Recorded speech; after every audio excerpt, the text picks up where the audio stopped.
Service dog? Service dog?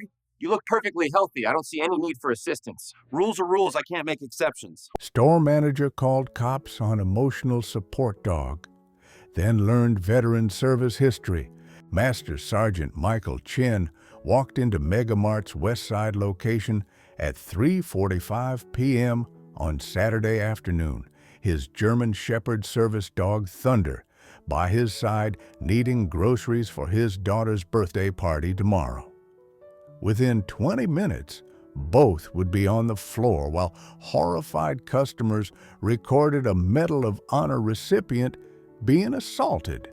Michael, 37, is an Afghanistan Special Forces veteran who earned the Medal of Honor for saving 8 soldiers during a Taliban ambush, but now battles severe PTSD and survivor's guilt. Thunder is trained for crowd navigation, panic attack, interruption, and physical grounding during flashbacks to that deadly firefight. What happened in aisle 7 of America's largest retail chain would expose how quickly heroic service could be forgotten when ignorance met authority, and how a dog trained to save lives would become a victim of the same violence he'd helped his handler survive overseas. Saturday afternoon at MegaMart Westside in Phoenix, Arizona, one of the busiest retail locations in the Southwest. Weekend shopping creates crowded aisles filled with families, elderly customers, and workers restocking shelves. The store environment, with its fluorescent lighting, loud PA announcements, and constant crowd movement, can trigger PTSD symptoms in combat veterans. Store policy officially supports ADA compliance, but inadequate employee training creates inconsistent enforcement. Recent corporate concerns about fraudulent emotional support animals have led to increased scrutiny without proper education on legitimate service dog recognition. The retail giant serves millions of customers daily, but lacks systematic disability accommodation protocols. This setting represents the civilian world many veterans struggle to navigate.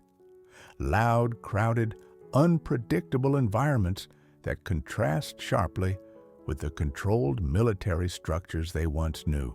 The irony is profound. America's veterans return home to serve again in a society that often fails to recognize their service or accommodate their war-related disabilities. Michael enlisted as an 18-year-old college dropout, seeking purpose and discipline. Special Forces training revealed his natural leadership and tactical brilliance. During his third deployment in Afghanistan 2019, his team was ambushed in a remote valley. Despite being wounded, Michael single-handedly held off Taliban fighters for 4 hours, calling in air support and evacuating 8 wounded soldiers. He carried 2 unconscious teammates to safety under heavy fire, earning the Medal of Honor. But Michael couldn't save Staff Sergeant Rodriguez, who died in his arms waiting for medevac. That loss haunts him daily. Medically retired in 2022, Michael struggles with crowds, loud noises, and surprise movements that trigger combat flashbacks. He lives in Phoenix with his 8-year-old daughter Emma, raising her alone after his wife left, unable to handle his PTSD symptoms. Michael works part-time at a VA counseling center, helping other veterans transition to civilian life. Thunder enables him to function in public spaces by creating personal boundaries, detecting early signs of panic attacks, and providing deep pressure therapy during flashbacks. Today's shopping trip is for Emma's birthday party, his first major public outing in months. Despite his trauma, Michael retains his Special Forces training in de-escalation and threat assessment. His military experience taught him to remain calm under pressure, but PTSD has made him hyper-vigilant in civilian settings. Thunder isn't just his service dog, but his anchor to reality during flashbacks. The dog can detect changes in Michael's stress hormones and position himself to interrupt panic responses before they escalate.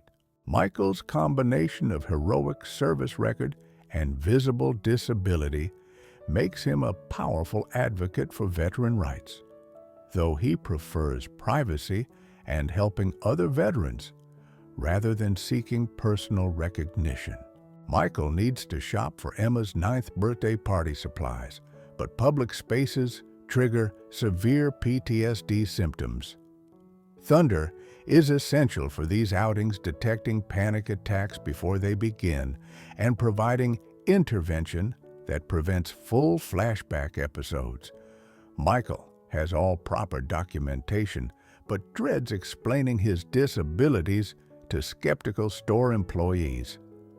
The challenge completing routine errands that most people take for granted while managing combat trauma that makes crowds feel like active battlefields. Thunder's presence is medically necessary, but often misunderstood by civilian employees who lack military experience or disability training. The stakes are deeply personal. Michael promised Emma a normal birthday party with friends. Failing to shop for supplies means disappointing his daughter and proving to himself that his disabilities have won. This represents the broader struggle of combat veterans trying to be present parents while battling invisible wounds that civilian society doesn't understand. Emma's excitement about her birthday party had been building all week. "Daddy, can we get a chocolate cake with rainbow sprinkles and those party hats with the ribbons?" she asked Friday night, her eyes bright with anticipation. Michael felt the familiar weight of parental responsibility mixed with PTSD anxiety. "Of course, sweetheart. We'll get everything on your list," he promised, though the thought of navigating crowded stores made his chest tighten. Emma deserved a normal childhood despite his struggles. This party represented hope, proof that his disabilities couldn't steal his daughter's joy or his ability to be the father she deserved. Saturday morning, Michael reviewed Emma's handwritten list: cake mix, frosting, party decorations, gift bags, and candles shaped like unicorns. "Thunder and I will handle everything," he assured Emma, who was spending the day with her grandmother. The shopping trip wasn't just about supplies, but demonstrating to himself that he could function normally for his daughter's sake. Michael knew this outing would challenge his PTSD symptoms, but Emma's happiness was worth any personal discomfort. Her trust in his promise motivated him to face his fears about public spaces and potential confrontations. Michael spent Friday evening preparing systematically for the shopping trip. He printed updated copies of Thunder's service dog certification, ADA registration, and medical necessity documentation from his VA psychiatrist. He researched MegaMart's disability policies online, finding corporate statements supporting ADA compliance. He studied the store layout, using online maps, planning the most efficient route to minimize time in crowded areas. Michael identified less busy Saturday afternoon timeframes and called ahead to confirm Thunder's accommodation, speaking with customer service representative Lisa Martinez, who assured him there would be no problems. Michael practiced calming techniques and reviewed Thunder's training commands. He prepared a laminated card explaining Thunder's medical functions to show skeptical employees without lengthy explanations. The card included contact information for his VA psychiatrist and service dog training organization. Most importantly, Michael mentally prepared for potential confrontation. His special forces training included de-escalation techniques that could help manage civilian misunderstandings. He packed all documentation in a clearly marked folder and rehearsed calm explanations of Thunder's medical necessity. Michael also prepared backup plans, alternative stores, if MegaMart proved problematic, online ordering options for last-minute needs, and contact information for veteran advocacy organizations if legal assistance became necessary. Saturday at 3:30 p.m., Michael and Thunder arrived at MegaMart Westside during what he'd researched as a moderately busy time frame. The massive parking lot triggered mild anxiety. Too many cars, too many sight lines to monitor, too many potential threats. Thunder immediately positioned himself for crowd navigation support. The store entrance displayed veteran appreciation banners and accessibility symbols, encouraging signs that reinforced Michael's positive expectations. He felt cautiously optimistic approaching the automatic doors with Thunder walking perfectly at heel position. Inside, the fluorescent lighting and PA announcements created sensory overload that made Michael's hypervigilance spike. Thunder detected his handler's rising stress and moved closer, providing subtle pressure therapy. "Good boy," Michael whispered, grateful for the dog's intervention. He grabbed a shopping cart and consulted Emma's list, mapping his route through the store. The birthday section was located in aisle 7, requiring navigation through the busiest central area. Michael took deep breaths, using grounding techniques while Thunder monitored his vital signs through specialized equipment. "Just get the supplies and get out," Michael told himself, not noticing store manager Rebecca Walsh watching them with obvious suspicion from the customer service desk. Store manager Rebecca Walsh, a 15-year MegaMart employee with no military experience, immediately focused on Thunder when Michael entered aisle 7. "Excuse me, sir, we don't allow pets in the store," Walsh announced loudly, ignoring the obvious service dog vest and equipment. "This is Thunder, my psychiatric service dog," Michael explained politely, offering his documentation folder. Walsh waved it away dismissively. "I've seen those fake vests online. Anyone can buy them."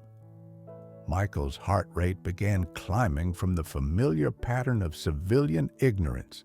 Thunder sensed his handler's stress and moved closer, beginning his medical intervention protocol.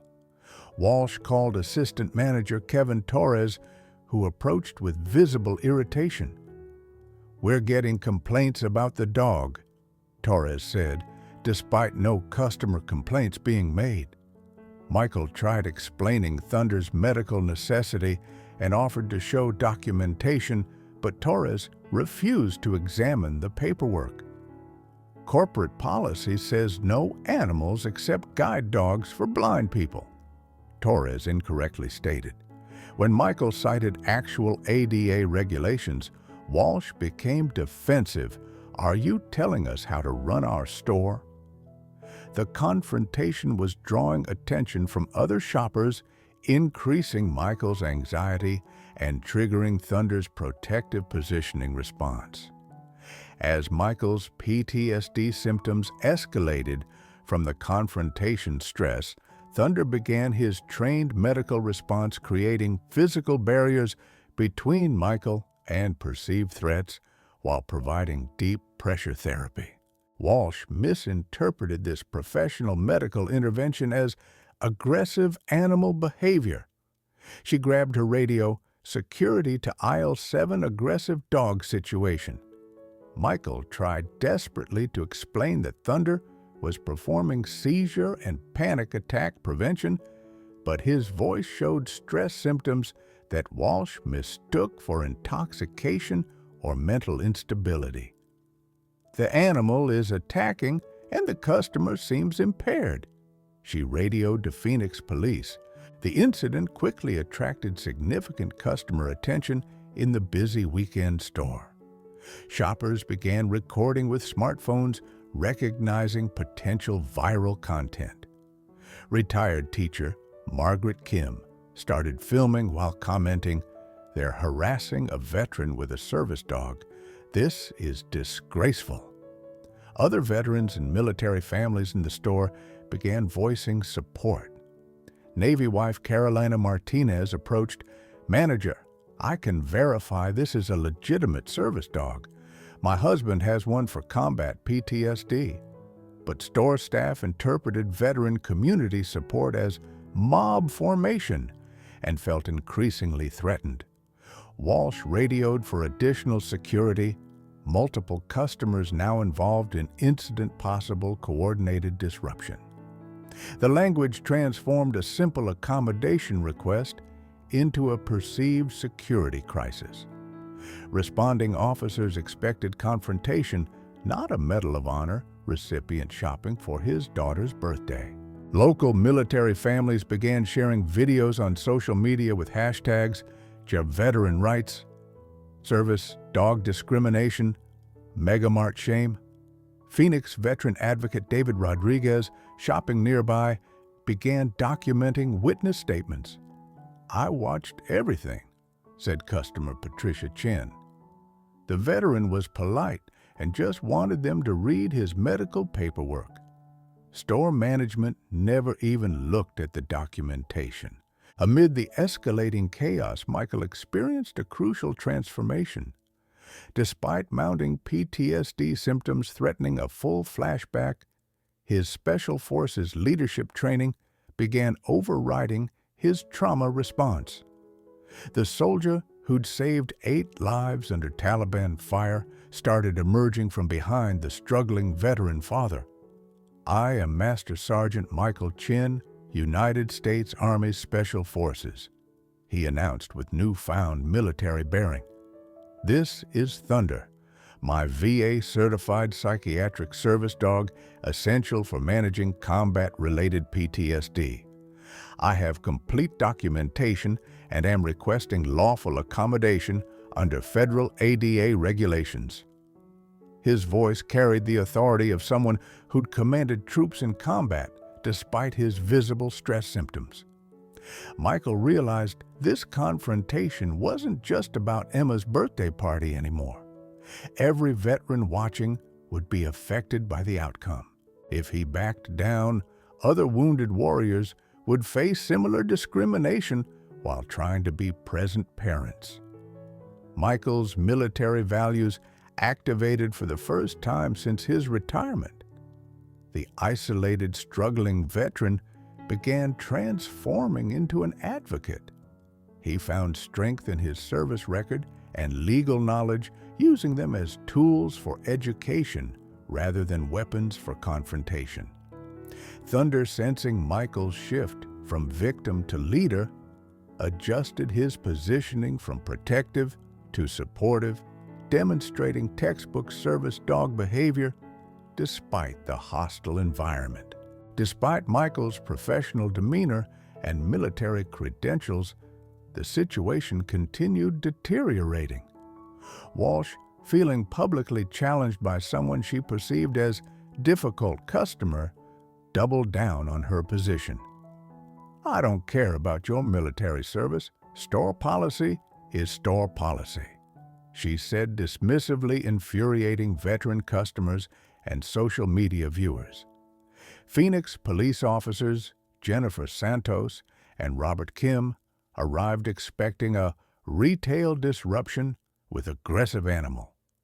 Their dispatch briefing described customer with large dog becoming increasingly agitated, refusing to comply with store policies.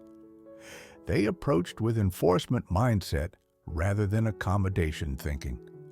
Thunder, with exceptional situational awareness, sensed multiple threats converging on his handler. The dog intensified his medical monitoring and protective positioning, maintaining perfect training discipline, but appearing aggressive to untrained observers. Security cameras captured every moment of the unfolding discrimination. Walsh made a critical error telling officers he's getting more agitated and the dog is responding aggressively. We need them removed immediately. This mischaracterization painted Michael and his life-saving service dog as threats, rather than a disabled veteran seeking basic retail accommodation. The store's Saturday afternoon rush created additional pressure as other customers grew impatient. What began as birthday party shopping was about to explode into a federal civil rights violation. At 4 to 12 p.m., Officer Santos made the decision that would trigger a corporate crisis and federal investigation. "Sir, you need to remove the animal from the store immediately or face trespassing charges," she commanded, hand positioned near her taser. Michael, now experiencing full PTSD symptoms from the escalating confrontation, tried to explain, "Officer, I'm a combat veteran. Thunder is medical equipment that prevents panic attacks and flashbacks." But when Michael's hypervigilance caused him to scan for exit routes, a survival behavior from Afghanistan, and Thunder increased his medical intervention by creating a protective barrier, officers misinterpreted these responses as suspicious behavior and animal attack preparation. Santos shouted, "The dog is positioning to attack subject, showing pre-assault indicators. No, he's preventing my panic attack." Michael gasped, but his explanation was lost as his PTSD symptoms peaked. Officer Kim, without attempting to understand the medical situation, fired his taser at Thunder. The 50,000-volt shock sent the German Shepherd crashing into a display of birthday decorations, yelping in agony as Emma's party supplies scattered across the floor. Seeing Thunder hurt triggered Michael's combat medic instincts and protective rage from Afghanistan. Despite his PTSD, he moved toward his injured service dog, the same response he'd had when teammates were wounded under fire. But Santos interpreted his movement as aggressive advance toward officers. A second taser struck Michael in the chest. Both Medal of Honor recipient and service dog convulsed on the floor among scattered birthday decorations while horrified families recorded the assault. The incident lasted 90 seconds, but would generate months of headlines and force corporate policy changes nationwide. As Michael regained consciousness on MegaMart's linoleum floor, Thunder weakly crawling toward him through the wreckage of Emma's birthday supplies, he faced the most important decision since Afghanistan. Every instinct urged him to gather his injured dog and flee this civilian battlefield that felt as dangerous as Taliban ambushes. The safe path was retreat. Leave the store, cancel Emma's party, return to isolation, and let PTSD claim final victory over his ability to be a normal father. He could withdraw from civilian life entirely, accepting that his disabilities made normal activities impossible. But Michael noticed something crucial. Dozens of customers were recording, many crying, as they watched a war hero assaulted while shopping for his daughter's birthday. Margaret Kim was live streaming to thousands of viewers. Military families stood in shocked solidarity, their own children watching their parents' hero brutalized by ignorant civilians. "They're going to say I was dangerous," Michael realized watching store employees huddling near the taser-damaged Thunder. "They'll claim a Medal of Honor recipient was threatening people." Without his voice, this would become their narrative: unstable veteran with aggressive dog disrupting family shopping. Michael felt the weight of every combat veteran's struggles settling on his shoulders. He wasn't just a traumatized father anymore, but a symbol for every wounded warrior facing civilian ignorance every service dog handler questioned by retail employees, every veteran whose sacrifices were forgotten by the society they defended. Emma deserves better than this, he decided, feeling Thunder's injured but loyal presence beside him. Every veteran's child deserves better. The Special Forces soldier who'd held off Taliban fighters wasn't going to surrender to retail discrimination. Michael made the choice that would transform him from victim to national advocate. Instead of fleeing in shame, he would fight through the system he'd sworn to defend. With help from veteran customers, Michael stood and spoke clearly to Margaret Kim's live stream. "I am Master Sergeant Michael Chen, Medal of Honor, recipient, United States Army Special Forces. I was shopping for my daughter's 9th birthday party when store employees called police because they refused to recognize my combat-related service dog." His voice grew stronger despite his physical pain. Thunder is a psychiatric service dog trained to manage my PTSD from Afghanistan combat. When he was performing medical intervention to prevent my panic attack, officers tasered him and then tasered me for trying to protect him. The contrast was devastating. America's highest military honor recipient assaulted while buying birthday supplies for his child. Customer videos showed Emma's scattered party decorations and Thunder's professional behavior throughout the ordeal. Michael felt clarity cutting through his PTSD symptoms. His humiliation could protect other veterans from similar discrimination. His daughter would learn that her father fought for what's right, even when it cost him everything. "I'm filing federal charges," he announced, "not for revenge, but so no veteran's child has to watch their parent be treated like this." In the hours following the incident, Michael and Thunder were transported to Phoenix Children's Hospital, where Emma was brought to see her father's injuries. The 8-year-old's tears over her father's condition and her ruined birthday party became the most powerful image in news coverage. While doctors treated taser injuries, Michael began building his federal case with military precision. Margaret Kim's livestream had reached 10 million views and caught national media attention. Michael's brother Carlos, a civil rights attorney in Los Angeles, flew to Phoenix, immediately bringing additional documentation about Michael's Medal of Honor, citation, and military service record. Attorney Lisa Rodriguez from the ACLU contacted Michael after seeing coverage offering specialized representation. Emma's canceled birthday party became a rallying point for military families nationwide. Veteran organizations began organizing support events, and hundreds of birthday cards arrived at the hospital for Emma from military families across America. Michael documented everything: systematically witnessed statements, medical reports, security camera footage, and social media evidence. His Special Forces training and intelligence gathering proved invaluable in building an airtight case. MegaMart's initial corporate response made their situation worse, defending store policies and claiming Michael had been non-compliant with reasonable requests. This statement contradicted video evidence and inflamed public outrage.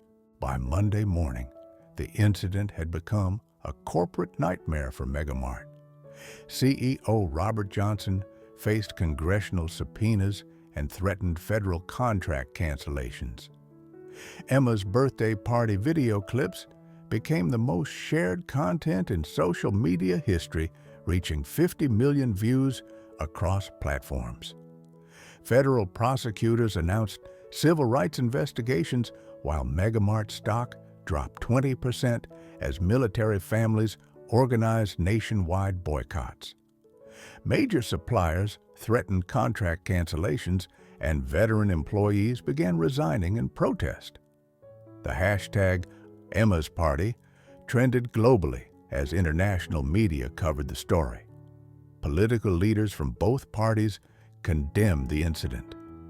President Biden tweeted, "Master Sergeant Chen earned our nation's highest honor, defending freedom. Assaulting him while shopping for his daughter's birthday is unconscionable." Even conservative politicians couldn't defend tasering a Medal of Honor recipient. The stakes escalated beyond Michael's individual case. This became a referendum on how America treats its war heroes, the effectiveness of disability rights enforcement, and corporate responsibility for employee training. Military Times published an investigation revealing MegaMart had received billions in defense contracts while systematically discriminating against disabled veterans. Michael found himself representing not just veterans, but every parent trying to create normal childhood memories despite disabilities. 3 weeks after the incident, Michael testified before a joint congressional hearing on veteran discrimination and corporate accountability. The packed hearing room included Emma military families, disability advocates, and major media networks. Michael sat at the witness table wearing his dress blue uniform with visible Medal of Honor thunder beside him in a new service vest. "I am Master Sergeant Michael Chen, Medal of Honor recipient." Michael began, his voice steady despite emotional weight.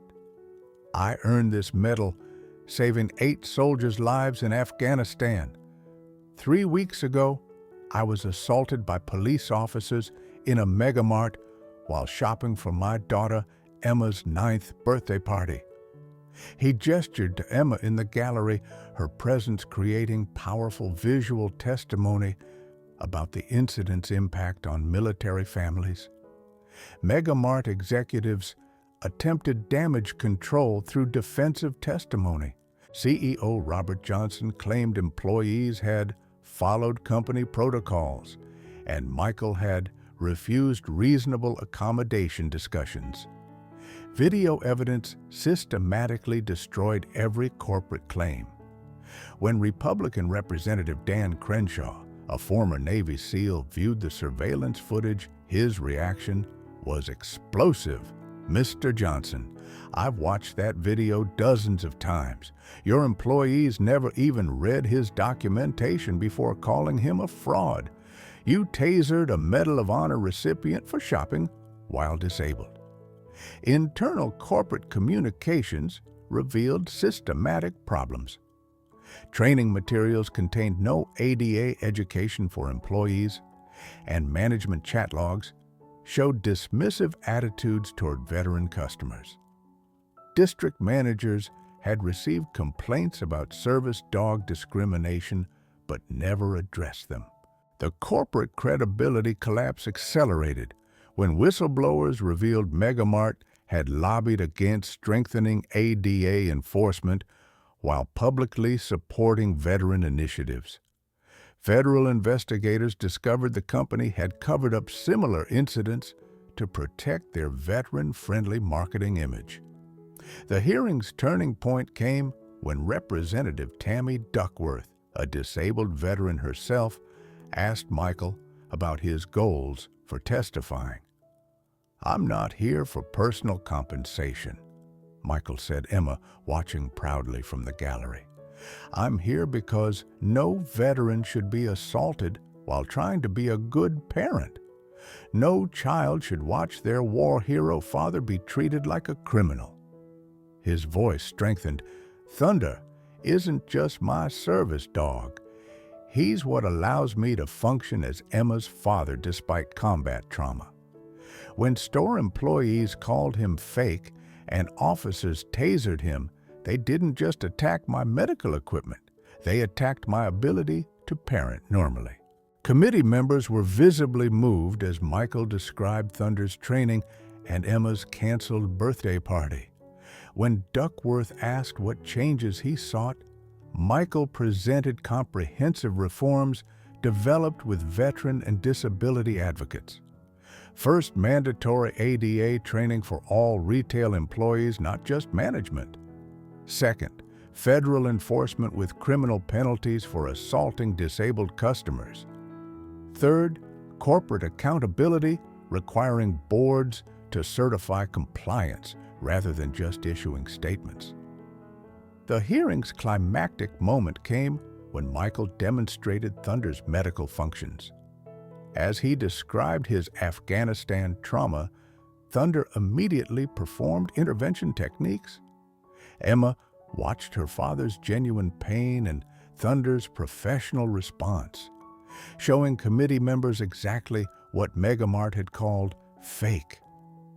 Bipartisan outrage erupted immediately after Michael's demonstration. Even corporate-friendly representatives couldn't defend assaulting a Medal of Honor recipient and his daughter's birthday party. Duckworth announced emergency legislation establishing federal criminal penalties for interfering with service animals in retail settings.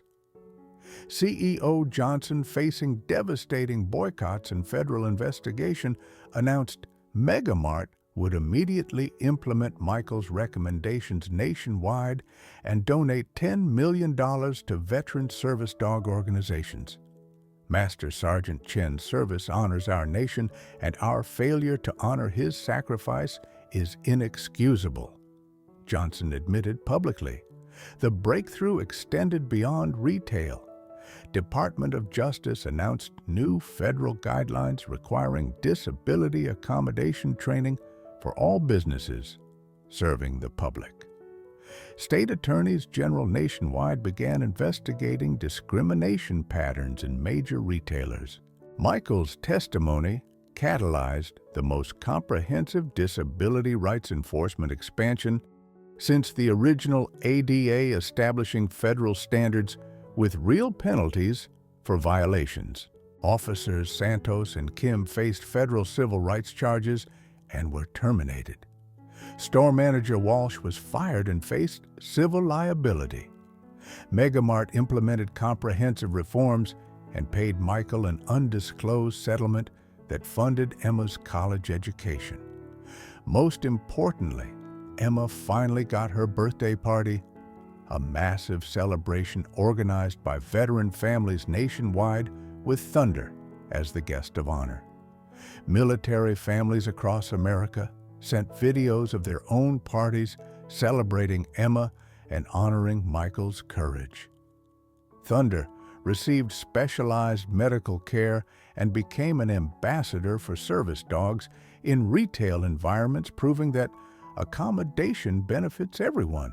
Within 6 months of Michael's testimony, federal regulators implemented the Thunder Protocol, mandatory ADA compliance training for all retail employees nationwide. Michael became a leading advocate for veteran family rights, speaking at corporate training programs and military family conferences. His personal recovery accelerated with Emma's support and nationwide veteran community solidarity.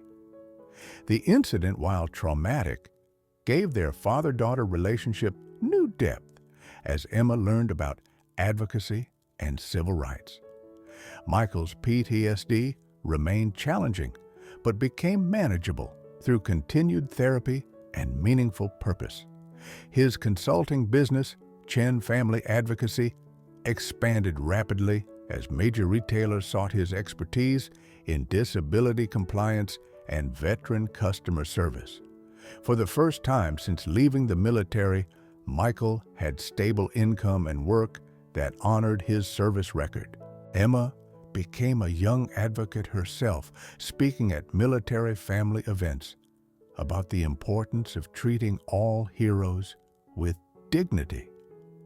Thunder's story inspired children's books and educational materials about service dogs and veteran families. 3 years later, retail industry data showed a 90% reduction in service animal discrimination incidents after implementation of federal training standards. Customer satisfaction scores for disabled shoppers increased dramatically across all major chains. The changes Michael advocated became industry standard practice. Congressional passage of the Veterans Family Protection Act created federal criminal penalties for discriminating against military families and established enforcement mechanisms with significant financial consequences. The legislation extended protection beyond retail to include housing, education, and employment. Internationally, Michael's story influenced global disability rights development. European retail organizations invited him to speak about accommodation best practices leading to standardized accessibility protocols across international markets. Military families worldwide gained stronger protections based on the Thunder Protocol. The incident became required case study in business schools and retail management programs, demonstrating how individual advocacy creates lasting institutional change. Michael's systematic, evidence-based approach became the template for effective disability rights enforcement. Emma's canceled birthday party became a symbol of resilience, with military families worldwide celebrating Emma Day annually to honor veteran families facing discrimination. Michael transformed from an isolated, struggling veteran into a nationally recognized family advocate and successful business owner. He remarried in 2028 to Dr. Sarah Martinez, a civilian psychologist who specializes in military family therapy, creating a blended family that includes 2 rescue dogs alongside Thunder. His combat trauma, while permanent, became manageable through continued treatment and purposeful advocacy work. Emma, now 12, speaks confidently about her father's service and their shared mission of protecting other military families. "My wounds tried to end my story," Michael says in speeches. Instead, they became the foundation for protecting every veteran's family. Michael's journey proves that our greatest challenges can become our most powerful tools for protecting others. When institutions fail, military families' individual courage combined with community support can transform entire industries. Every person facing discrimination has the power to create change that protects not just themselves, but future generations. Epilogue. Today, Michael Chen operates one of America's leading family advocacy organizations, while Thunder, now 9 years old, continues serving as both service dog and ambassador for military family rights. Their partnership demonstrates that healing isn't just personal. It's generational, protecting children like Emma, who deserve to see their heroes treated with dignity. MegaMart now leads the retail industry in disability accommodation, proving that former adversaries can become allies in creating inclusive communities. The store aisle where they were assaulted now features a memorial display honoring military families, ensuring future customers understand that service and sacrifice deserve recognition, not discrimination. Emma's birthday party, finally celebrated with hundreds of military families nationwide, became an annual tradition, reminding America that protecting our veterans means protecting their children's right to normal, joyful childhoods.